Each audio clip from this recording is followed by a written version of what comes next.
who have money often are millionaires. Why? It's because they say that the number one problem is the inability to refrain from spending. People make the money and they have this incredible desire to spend it. So I'm going to give you 3 keys to getting your finances under control and beginning the process of becoming millionaires.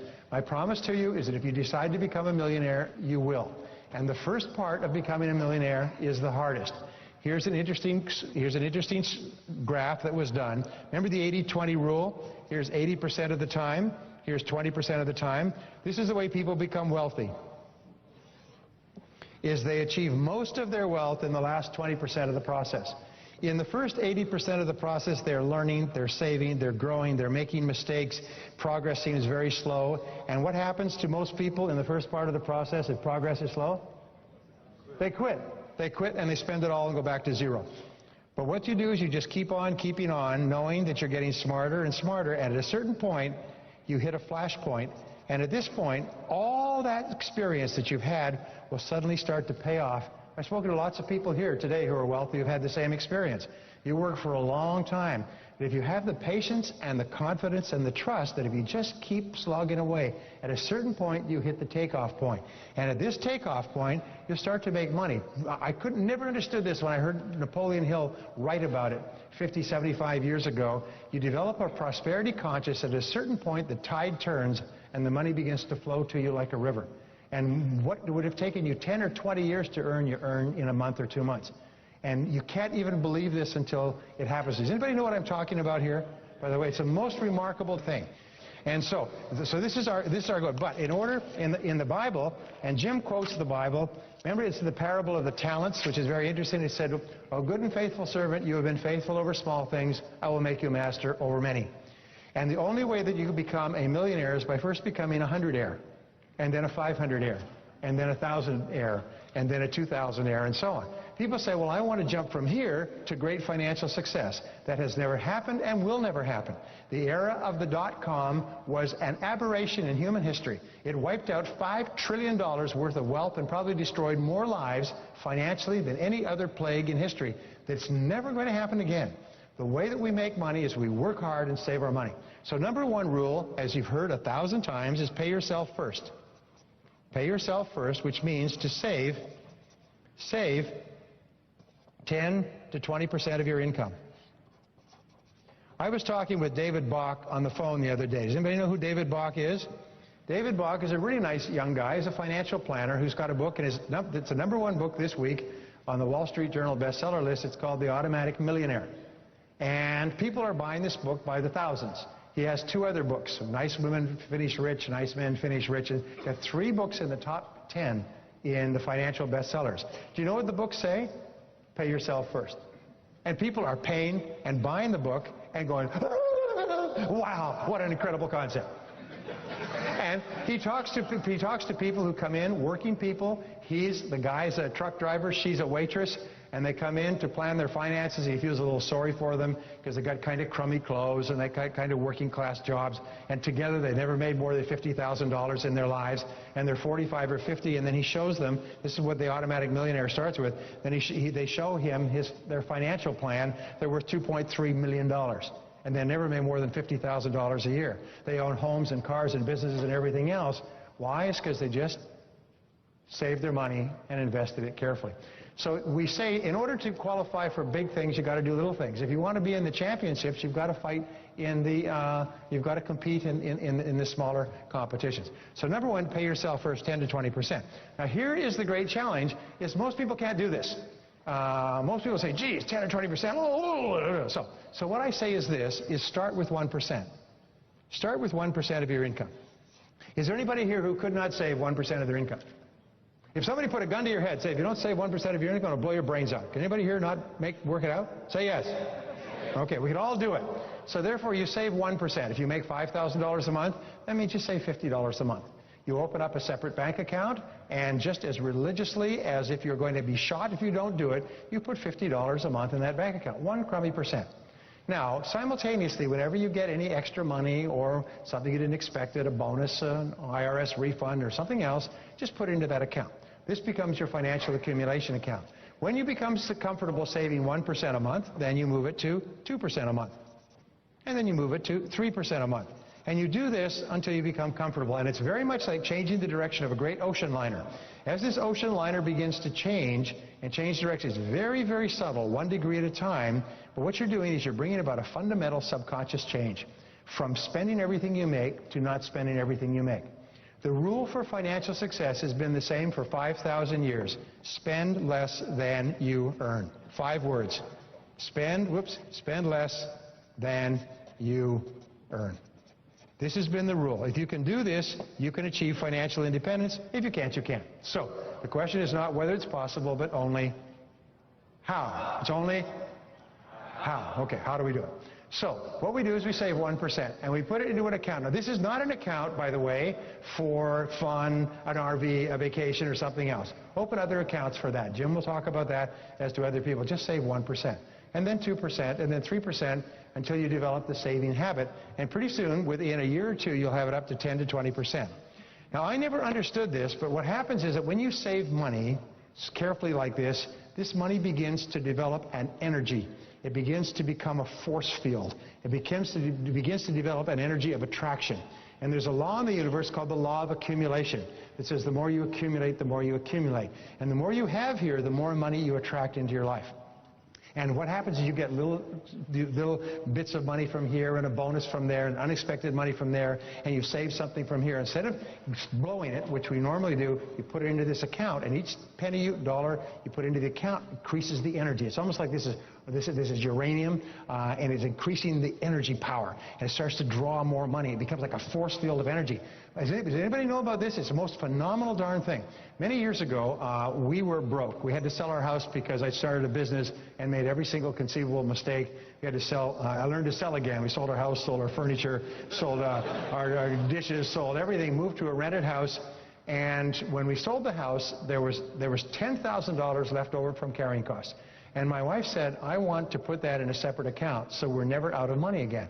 And I argued with her. I said, yes, but we've got all these things. There's always something to spend it on. And she was adamant. You know what I told you about negotiating? She was adamant about this. She took the money, she put it into a separate account, which I didn't even know where it was. And they put that $10,000 away. I couldn't touch it, and she wouldn't touch it.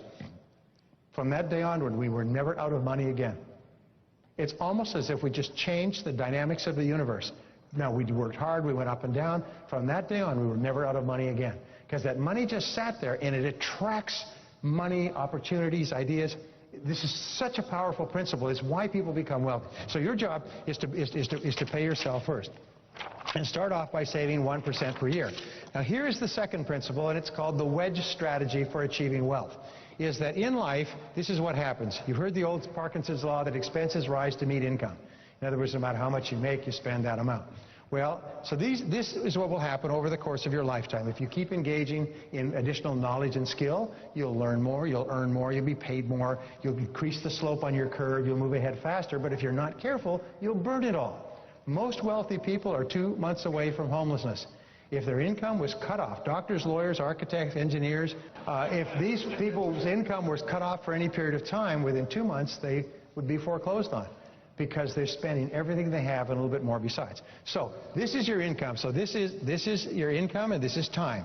Now what happens is the natural tendency is for our expenses, this is our income, and these are our expenses. Our expenses just go like this. No matter what happens, we just can't get ahead, because we keep raising our expenditures, like jacking them up, and we never get a gap. So here's the goal. If I were to ask you to save from your income today, most people have a hard time doing it, because every penny you have is committed. So what I'm going to ask you to do from this moment on is to save future income. So if I were to give you $1, if I was to say, Karen, here's $1, if I give you $1, would you save 50 cents of it? Now, if I give you $1 that you don't have, it's not too hard to commit to saving half of what you don't have, right? Are you with me so far? So this is what you're going to do, and you're going to make a deal from now on, is you're going to save 50% of your increase. So you figure out what your income is today, and as you use the techniques here, you're going to become more skilled at making money. So from now on, save 50% of the increase and allow your standard of living to go up by 50%. Is that a pretty good trade-off? Say yes. In other words, you're not going to suffer, you're not going to die, you're not going to be hungry. Your living standard will go up. you will be able to enjoy more things, but save half of all your increase for the rest of your life. My promise to you is if you start early enough and you save half of your increase, you'll become wealthy. Because this amount of money will compound. And as Albert Einstein said, compound interest is the most powerful force in the universe. If you start to put $1, $2, $3, start to invest it carefully and let it grow and compound, in time, they say $1 invested at 3% interest at the time of Christ would be worth all the money in the world today, because it would have grown so much with compound interest over 2,000 years. So your job is to practice the wedge strategy. From now on, you sit down and you say, all right, exactly how much are we earning today? Whatever it is, from now on, whatever we earn above that, fully 50% will be saved. So this is the starting point of getting out of debt and getting your finances under control. But it's the foundation. If you can't do this, you can't do anything. If you can't save a nickel, you can't make $1 million. Are you with me so far? Say yes. Zig says that if you will be hard on yourself, life will be easy on you. But if you insist upon being easy on yourself, life is going to be very hard on you. And the starting point is with the next dollar. One critical point, and this is interesting psychologically, oh boy, this is good stuff, is that when you are a young person and you're told to save your money, you develop, remember I told you about the goblins, the financial goblins we have, the gremlins in our minds. When you're told to save your money, that means that you're not buying candy. If you have an allowance, allowance means candy. It means toys, it means fun, it means ice cream. And so, you should save part of your income. You should save 10% or 50 cents or whatever it happens to be. But that, you associate saving money with pain. That means you can't get candy. Now, you're just a kid. You're not working this out philosophically. You're just saying save money means don't buy candy. Now, when you're an adult, what has happened is this is programmed deep in your subconscious mind. And when you think of saving money, the first thought you think of is sacrifice, pain, hurts, no candy. And what you have to do is you have to go back into your subconscious mind and rewire it like an electrician and hook up the wires differently so that saving money makes me happy. Because what we have found is that all people who are wealthy enjoy caring for their money. Now here's another thing, is money goes where it's loved and appreciated. If you love your money, the money will come to you more. How do you tell that you love your money? Because you tend it carefully. You take good care of it. I don't know whether it was Jim or Dennis or somebody else said, but you could pretty much tell a person's financial status by looking at the way they carry their money. People whose financial life is a mess, their purse is full of coins and $1 bills and fives, and they go scooping through it like looking for a diamond ring in a pile of dog poop, to look for money. But if you look at other people, and I learned this, it's a very simple thing, is fold your money, keep it folded, you should know it, have all the heads facing one direction, have all the denominations so they're in a proper order. Just take a couple of minutes to organize your money. And what that does, it exerts a reverse influence on your subconscious mind with regard to money. And does anybody know what I'm talking about? If the things that we do physically have an emotional impact on us, if we get all of our financial life organized and keep our money organized and our coins organized, by the very act of that, we treat our money better and we attract more money into our life. Money goes where it's loved and appreciated. It doesn't go where it's treated in a haphazard or indifferent fashion. And from now on, think, I love to save money. Just say it, I love to save money. I love to have money in the bank. And in time, you will look at your bank account and your investment account, and it'll make you happy. And you will no longer have this urge to blow the money. Most people, when they get a bonus, they say, oh, I got a bonus, I got to blow it. Let's go and spend it somewhere, all right? Now, the second thing you do is if you're working for someone else, if someone else is signing your paycheck now, remember this, there's 2 or 3 keys to getting ahead fast. Your job is to be in the top 10% in your field. Remember, whoever is in the top 10% in their field today started where? In the bottom 10%. And whatever anybody else has done, you can do as well, because nobody is smarter than you and nobody is better than you. So here's 3 or 4 keys to getting paid more and promoted faster. Number 1 is focus on contribution. Focus on contribution. Most people are so focused on what they get, they don't realize. Focus on contribution, focus on results. Always ask yourself, how can I make a greater contribution? And these are the words, how can I add value to my company? Now, there's several ways you could add value, and number 2 is to upgrade your skills continually. You'll find that Dennis and I and Jim all talk about this importance of continuous learning. Upgrade your skills. I have studied and written courses on time management for years. I'm an expert on the subject. I'm not an expert, but I'm pretty knowledgeable. Do you know I found one of the best time management tools in the world is get better at what you do. When I learned that many years ago, I almost fell off my chair. Getting better at what you do, which increases the slope on your curve and the speed at which you make more money and the amount of money you make, will save you 5 and 10 years. We're not talking about cutting a couple of minutes or hours off the day.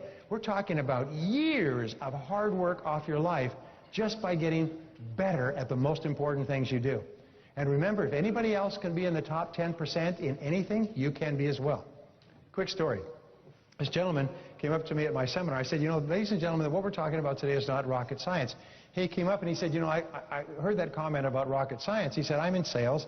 I'm 28 years old. He said, and I'd heard many people say over the years, you know, this is not rocket science, this is not rocket science. I began wondering, you know, what would it take to get a degree in rocket science? And when I was a kid, I loved rockets. I used to practice with rockets, and I got toy rockets, and I got rocket posters, and I used to watch the takeoffs at Cape Canaveral, and then my parents got me rocket books. I mean, that was my thing. And when I got into high school, you know, I discovered girls and forgot about rockets, and then went into college, and then got into sales. I said, I wonder what it would take to get a degree in rocket science. So I went back to the college, and I said, you know, I'm really interested in rocket science. What would it take? They said, well, you'd have to take these prerequisite courses, you'd have to take this, you'd have to do that, you'd have to take summer courses and so on, but this is the prescribed courses that you'd have to take to get a degree, just like we talked about a little bit earlier in engineering. So he decided that's going to be his project. So he went back to work. He's in sales, just like you and I. He's an entrepreneur. He went back to work in evenings and weekends. Instead of playing golf or watching television, he just studied rocket science. He said, May, I graduated at the university with a degree in rocket science.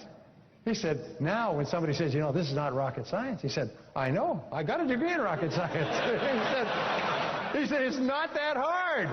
It's not that hard. Now, here's my point. Anybody in this room, if you wanted to get a degree in rocket science, if you cared about it enough, you could do it. You are smart enough to accomplish virtually anything that you could even imagine you could do in life. Nobody's smarter than you. Nobody's better than you. If they're ahead of you on the road of life, it means two things. Is they got on the road first, and they have proven that you can do the same thing they've done. If somebody is doing well, it's proof that you can do it as well. Now, people say, well, I want to be a billionaire in a year. That is a dumb thing. Why don't you be a hundredaire in a year? Why don't you be a thousandaire in a year? Say, well, I want to be a billionaire in a year. I want to be a millionaire in a year. How long does it take to master your field? Well, whether it's selling or neurosurgery or diesel mechanics, or whether it's rocket science or whether it's optometry or haircutting, how long does it take? It takes 7 years. It takes 10,000 hours in 7 years to master your craft. 10,000 hours in 7 years. Now, one of the greatest diseases that has afflicted America, like an epidemic that has swept the country psychologically, is quick fix. I want quick fix. I want to take my entire wasted life and turn it around by Monday. I want to be financially independent in a year, and I want to be free from decades of silly things that I've done with my life, and I want to get it all back. And that's not how it works. What you do is you begin turning this great ocean liner slowly. It takes 7 years. Now, I've studied mastery, and I've studied it for years. I've studied all these subjects because they're so important to me. All the studies say 10,000 hours in your craft, 7 years.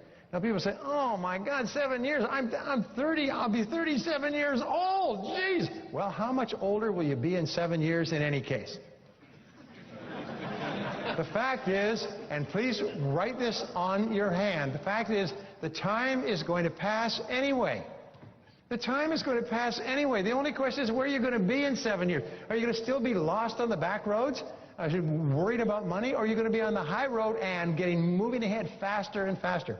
Peter Drucker, who's probably the best management theorist in the history of the world, Peter Drucker says no business makes money within 4 years. In the first 4 years. It takes 2 years to break even. The first 2 years, what you do is you mortgage, you hypothecate, you borrow, beg, steal, and lie every penny you possibly can to survive. The second 2 years, you make more than it costs, and you begin to pay off your debts. At the end of 4 years, you start to make a profit. It takes 7 years to make a business success. Now, if that is the rule, people say, I'm going to beat the numbers. No, you're not. You're not going to beat the odds. People say, I'm going to live to be 150. No, you're not. You're not going to beat the odds. You're not going to beat the probabilities. What you do is you say, okay, these are the facts of life, so get on with it. If you want to be at the top of your field, there's nothing can stop you from being one of the highest paid, most successful people in your field if you just get on with it. And don't expect to do it overnight. Is just begin to take the courses, upgrade your skills, add value. And here's the final key, and this is the key to leadership, is ask for responsibility. Ask for more responsibility. It's interesting, there are some people who are completely incapable of working for another company who become entrepreneurs. But these people often are not successful entrepreneurs because they're just simply disorganized. Look at Jeff Bezos, very successful entrepreneur. Worked for other large companies within structures for years. What Drucker found is that 90% of people who become successful when they start their own business have worked for more than 5 years within an organizational structure. So they understand that a business has a series of inputs and outputs. There's organization, and there's finance and planning and administration and sales and marketing and cost accounting and so on. And they understand the dynamics of a business. It's like surgery. There's certain things that need to be done in a certain way for the patient to survive. In business, there's certain things that you need to learn and get systematic over and over again before you succeed. So asking for more responsibility is the thing that moves you to the front of the line. Because the person who's always raising their hand say, I'll do that. And I used to work for this gentleman, and I told him, when I started off, I was a junior employee in his large company. And whenever I was on top of my work, which was very fast because I'd start earlier and work hard and stay late, I'd say, I like more responsibility. I want more responsibility. Just give me more responsibility. And eventually he'd say, well, try this. And I'd take it like a dog going after a stick, grab it, more responsibility. And here's the key. When they give you more responsibility, do it fast. When you get a chance, do it fast. When you get your break, do it fast. When the line opens up and you can run for yards, go through that line. It's when you get the responsibility, the chance, the opportunity, move fast. All successful people move fast. They're like falcons falling. They move fast. They don't say, well, I'll get to it next week, week after next. I remember once he gave me an assignment, and he gave me the assignment on Tuesday. He said, in the next couple of weeks, I'd like you to look at this. It was to look at a piece of land that they were buying in Reno. The next day, I got on a plane and flew to Reno. I arrived there Wednesday night. On Thursday, I went out to look at the land and speak to the lawyers in charge of it, and I get this terrible feeling something was wrong. And what I found, I won't go into the story, but I tell you, in one solid day of moving around, I found that my company had been cheated, that they'd been sold a piece of bare land that had no water, could never be developed for $2 million. It was a worthless piece of rock. In fact, half the business people in Reno knew that somebody from out of town had been sold this piece of property and were wondering if they'd pull it off. They'd been trying to unload this property to an unsuspecting investor for years. They had tried to cheat this person, and at the last minute, I went to the lawyer and I demanded a $250,000 check from their trust fund. And he said, thank God you found out. He said, working for the other party, he said, I couldn't say anything. Thank God you found out. He wrote the check for me at 5 minutes to 5. The deal was supposed to close at 5 o'clock. I took the check home and I picked it back to my boss and I told him what happened. He said, He said, so you went the day after I asked you to go, not the following week, which I suggested. Yes. From then on, he just started to deal me responsibilities. I made him $50 million in the next 3 years. He gave me housing developers and buildings and offices and shopping centers and unbelievable stuff. And so my point was that the one action of just moving fast on one thing suddenly bumped me ahead of everybody else I had started with in that company. And from then on, I was the go-to guy. You be the go-to person in your company. There's nothing that will move you to the top of your business faster than to ask for more responsibility and fulfill it quickly. Be known as the person, if you want something done fast, give it to him, give it to her. That causes your star to rise. It will cause other people to try to hire you away. They'll pay you more to keep you. They'll give you bonuses. I ended up later learning, because when I started my own business, I hired an accountant from his company who had been in charge of the finances on my deals. She said he paid you more than he ever paid anybody in his business career in bonuses for the amount of money that you made him. And by the way, you didn't have too many friends in that company. All the others who knew about it were real angry. Okay. Starting your own business, I'll just give you 2 more points. Starting your own business, what is Michael Jordan's wonderful recommendation for success in American life? Just do it. All self-made millionaires own their own businesses. So how do you start your own business? Well, America is one of the most wonderful countries in the world. All you have to do is you sit right where you are and you say, I am now the president of my own business, and you now are. If you name it after yourself, what is your name, Adam? Pardon? Rita. Rita, and what's your last name? You can't pronounce it. Virolaide. Virolaide? Yes. Okay, Rita Virolaide and Associates, Rita Virolaide, president. You have your own business cards made up. From now on, you're the president of your own company. Now, there's a wonderful American philosophical principle, which is this. If you build it, they will come. If you create a vacuum in the universe, nature will fill the vacuum. If you set up your own company, and what you do is you set up a sole proprietorship or an S corporation. Why? It's because 100% of the money that you invest in a sole proprietorship or an S corporation is deductible from your taxable income. If you set up a C corporation, only your profits are deductible, and there won't be profits for a while. So you set up an S corporation, and you can do it on the internet. There's all kinds of inexpensive ways to do it. Set up a company, name it after yourself if you like. Call it Dale Wernette and Associates or Karen Wernette and Associates, and put yourself as the president. Now you have a company. You now have what is called a shelf company. And I promise you this, within 3 to 6 months, something will happen that will enable you to activate your company. A business opportunity will appear that goes into your company. It's the most amazing things will start to happen. Your whole mind will shift when you have your own company. Have your own business cards made up that say president. When you're out with somebody else, they say, Dale, well, let me give you I'll give you a call later on this week. Yeah, call me on my private line. Dale Wernette, president. Geez, I've never known you to be president of anything. Yeah, I'm the president of my own professional services corporation. Really, what sort of things do you do? Well, Dale, do you have a bank account? Do you have any insurance? Do you have a home? Do you have a car?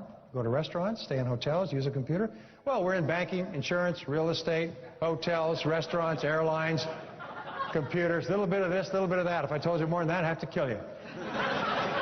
Remember, every part of your financial life is part of your financial life. Set up your own company. From now on, you're the president of your own company. You know, I work with Fortune 500 companies when I do some of my seminars. Who do you think I talk to finalize my seminars? I talk to the presidents. I talk to presidents of multi-billion-dollar corporations. I have lunch with the presidents. Why? Because I'm the president. Presidents have lunch with presidents, not with the lower-level staff. Or heavens, my point is this. When you start to call yourself the president, what happens to your own self-esteem and your own self-concept? You start to see yourself as a totally different person. You start to see yourself as the kind of person who is the president. Now, does it happen overnight? Don't expect things to happen overnight. You start to see yourself and think about yourself. You're responsible. You're in charge of your own life. You have your own business. You're president of your own personal services corporation. Then you start looking for opportunities, and you always start on a small scale. People say, well, I don't have any money. Shut up. Nobody has any money. Most businesses in America are built on what is called bootstrapping. They put enough money in to get started, they buy something and they sell it at a profit, and they reinvest their profits. All the great businesses are bootstrapped. It's only after 5 or 8 or 10 years of success from bootstrapping that people will actually go out and start borrowing money. Hewlett-Packard, you know, is a $30 billion company, 92,000 employees. They have a rule at Hewlett-Packard, it's called pay-as-you-go. They don't carry debt. If they cannot pay it out of current profits, then they don't buy it. They don't invest in it. They're not an indebted company. They sell shares and everything else. But your life and my life has to be the same thing, pay as you go. And if you have that philosophy, people say, well, I can't borrow money from the bank. Well, no bank would lend you money anyway. It'd be insane. Because why? It's because banks are in the business of making safe loans. Banks like to have 400% collateralization for any loan. It means they want you to have $4 for every dollar they give you, plus they want your firstborn son and one of your arms put into a vice in other words, banks are not in the business of making speculative loans, but if you demonstrate that you can be responsible with money, that you can invest it, that you can make it work, and that you can make it grow, they start to line up to give you money. They throw you money, like Ditech. You know, like those Ditech commercials, they all want to lend you money. They all want to lend you money when you demonstrate your financial responsibility. So the first rule in starting your own business is just to do it. Before the next week is out, if you don't have your own business, start your own business.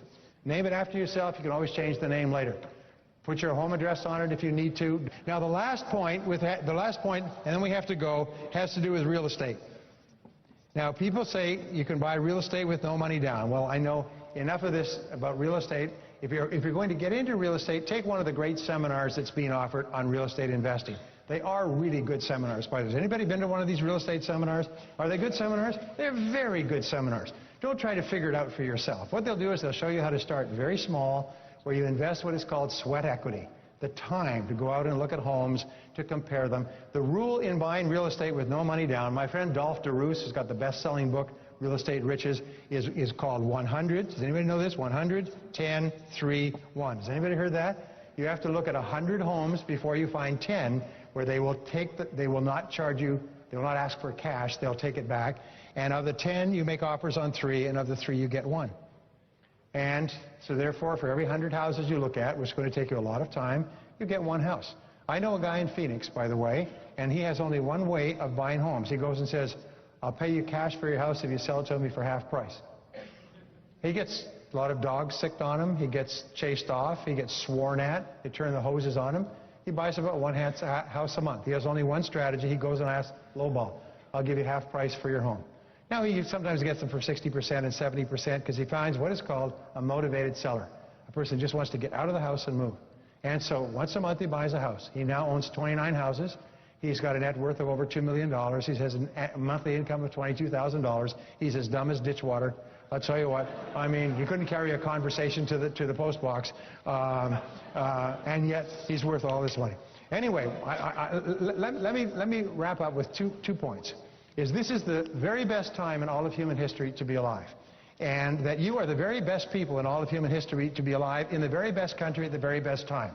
America has now hit the takeoff point where it's going to hockey stick.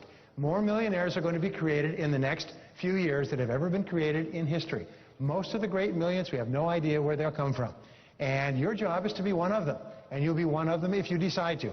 Because the world America now has something like 5 million millionaires. There's hundreds of thousands of millions of people who started with nothing, who became financially independent. If they can do it, you can do it. Because they're not as smart as you.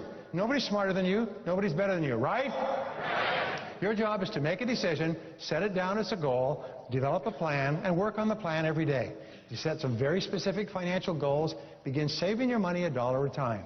Begin saving your money 1% a month. Begin building up financial assets so that you have assets to take advantage of opportunities. And my promise to you is you'll set up a force field in the universe that will start to attract into your life everything that you need. If you learn everything you can learn from this seminar and from what you get here, you'll eventually reach the point where, just like I've spoken to several people here, they're already millionaires.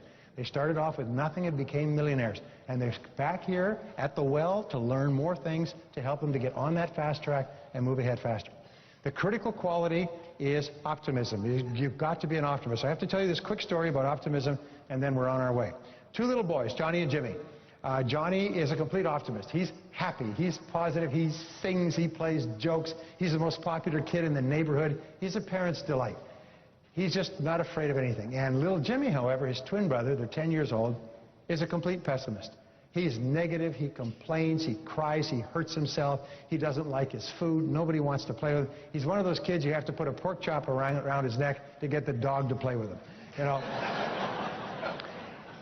And he's just he still wets the bed. He's a real frustration to his parents. Finally, the parents realize they've got something out of balance here. So they take the 2 little boys to a child psychologist. The psychologist examines the boys and comes back to the parents and says, yes, there is a real problem here. I've never seen this before. Johnny is so optimistic, it's unbelievable. It's wonderful. He's happy. He laughs. He sings. I mean, he's great. He said, he's so optimistic. He's so unafraid, he could even hurt himself. Little Jimmy, however, is so pessimistic. It's just not normal for a boy at that age to be so negative.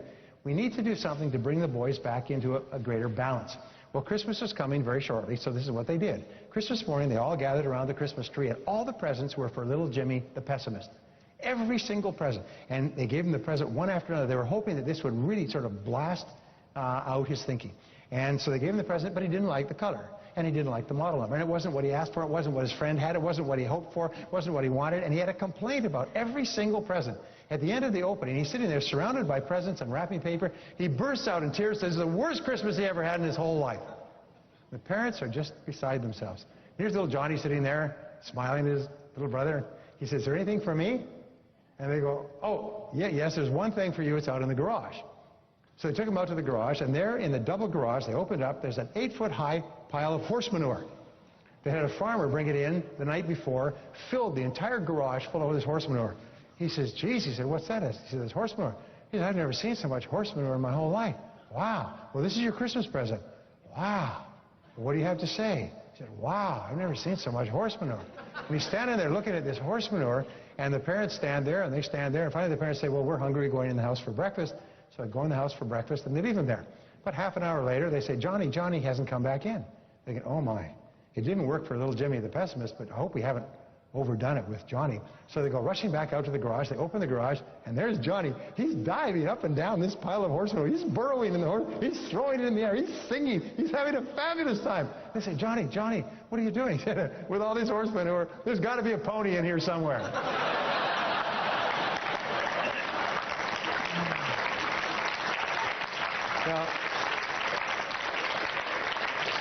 Now remember in life, you're going to have lots of ups and downs. You're going to have lots of horse manure. But if you just keep looking for the good, look for the valuable lesson, I promise you there's got to be a pony in there somewhere. Thank you very much.